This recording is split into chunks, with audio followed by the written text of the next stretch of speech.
When I started sharing about my desire to pursue minimalism online, a couple of incredible things happened.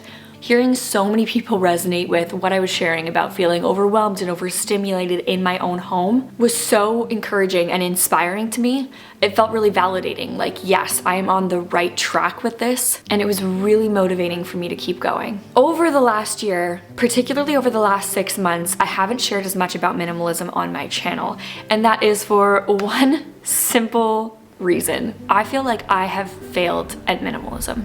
Saying that out loud and watching it back, part of me feels a little bit silly because minimalism obviously isn't a pass-fail thing. But it does call to mind certain images and a life in a home that I anticipated a year ago that doesn't match my current reality. There are a lot of reasons for that. One of the big ones is that I am currently pregnant with my first baby, which is entirely and only a gift. That also has come with the need to buy a lot of things we never had and change out my capsule wardrobe because most of the clothes I owned simply don't fit my body anymore. I've needed to let go of the vision I had for what minimalism would look like for me in this chapter in order to create a realistic one. Through that process, I've also reflected on some of the areas in which I really got in my own way this year. In today's video, I would really like to share with you 8 minimalist mistakes to avoid that I wish I had thought about before jumping into this process. Know that this is coming from someone who is still so deeply in progress, still learning, and certainly far from perfect. But I have learned a lot. So if I can encourage or help you at all on your own journey, I would love to do just that. My first minimalist mishap was not having a clear decluttering strategy.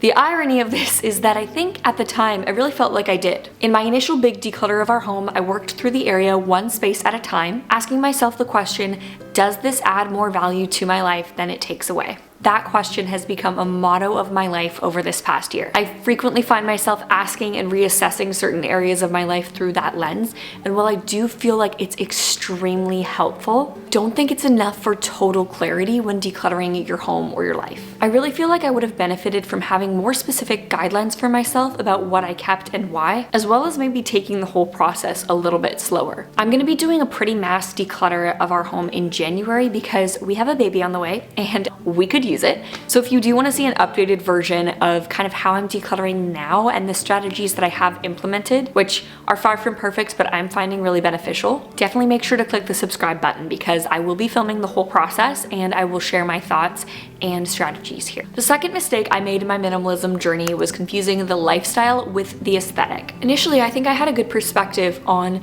the principle of owning less being separate from having my house look clean and perfect and organized 24/7. And then somewhere along the way, those things got muddled in my head. And just to be honest with you, I'm not a tidy person. It's not the way I'm wired. And while it is actually something that I am working on, I was trying to treat 2 different issues in my life with mismatched solutions. Now at the beginning, my house did often feel overwhelming and overstimulated simply because there was too much stuff in it. But I pretty quickly hit a point in my decluttering journey where the focus then needed to shift to habits and how am I stewarding the things I do have? How am I caring for my home? What are my routines like? But instead, I continue to treat that issue as I own too much. I need to keep getting rid of things, even in areas that really didn't need to be decluttered. Now, obviously, minimalism revolves around owning less. And one way that I think I took that maybe in an unhelpful direction this year was developing a really negative perspective on the idea of adding anything to our home. In addition to decluttering things, I was also trying to reduce the intake, which overall I would say has been very successful and it's a trajectory I want to continue on. However, there have been times that I think I took this to an extreme, and if we go back to that question of is this adding more value to my life than it takes away, there are going to be new things that are going to be an easy yes to that question. The easiest example I can give is I found out I was pregnant in August. And since getting that news, of course, that has really impacted our shopping habits. We've purchased many more things in the last few months than we did probably in the year leading up to that because this is our first baby. So at that time we had no baby clothes, no diapers, no books, not a single baby thing was to be found in our home. And we are welcoming a new family member into our lives. So while we still want to bring that minimalist intention and perspective to this process, there's also been a number of things that are so worth adding to our home. The goal is not to never add anything into our lives again, but to do so with intention. While I'm not going to break down my whole decluttering strategy in this video, one thing I did want to mention is that I have stopped viewing it as a one-day process or something to be crossed off in an afternoon. I find it goes much smoother for me when, before I actually sit down and go through an area, I start paying close attention to and intentionally noticing what I'm using in that area. Leading up to this declutter in January, I have been planning this for a few months now. And so I've been really trying to pay attention to, okay,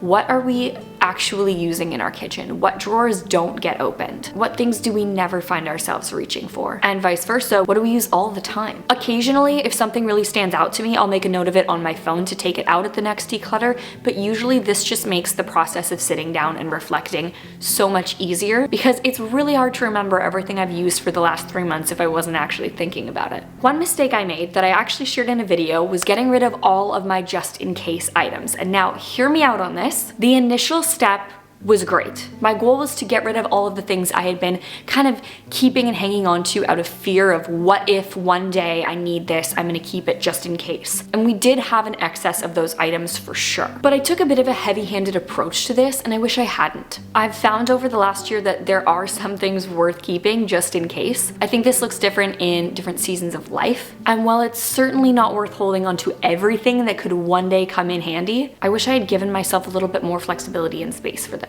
Not embracing decluttering as a lifestyle. I've mentioned this in other videos, but I think in the beginning I got swept up into this perspective of seeing minimalism and decluttering as kind of a one and done. I could just become a minimalist overnight by getting rid of a ton of stuff and call it a day. I would just be better with shopping and we'd never need to do a big declutter again. And that is just not real life.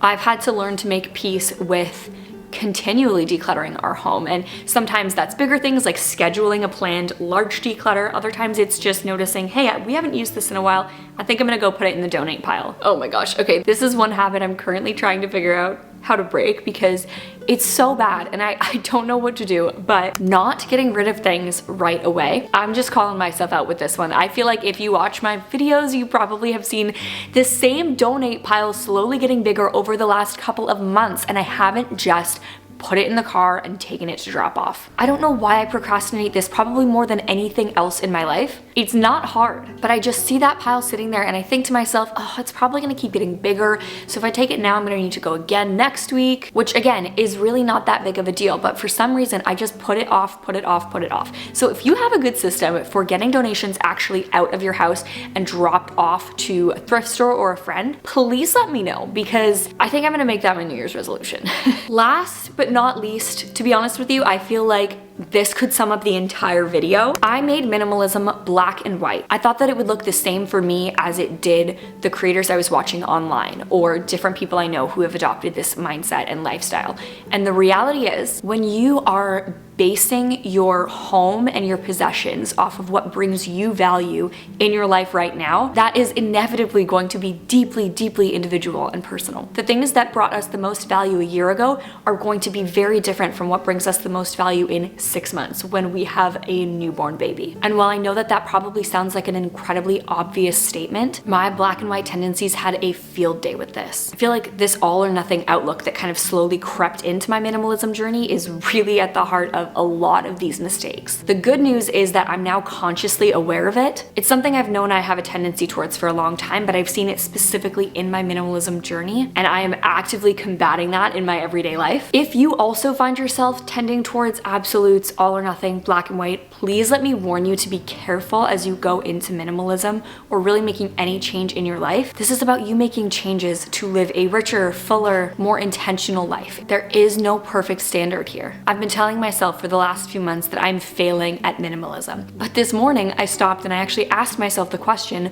what would it look like to succeed? And I had no picture in my head, because I think to succeed at something like this means giving yourself the space, the flexibility, and the freedom to be on an ever-evolving journey of learning and life. 1 year in, I am more convinced than ever that minimalism is something I want to pursue and choose for my life. but it's a principle, a mindset, and a lifestyle, not a set of rules. And in my experience, it goes a lot better when the motivation is peace, not success. All this to say, I am still so early in my minimalism journey. I have so much to learn and so far to go. I really hope that this video was in some way helpful. If these are things that you have struggled with, I would love to know. Please leave me a comment so I know I'm not alone. And if you have any advice for other new minimalists, I would love it if you would leave a comment, or specifically any advice about minimalism with kids. Would love to hear that as well, because that's definitely a new adventure for our family. And while I'm very excited, I also feel a little bit in over my head. Thank you all so very much for being here. I absolutely love making videos for you and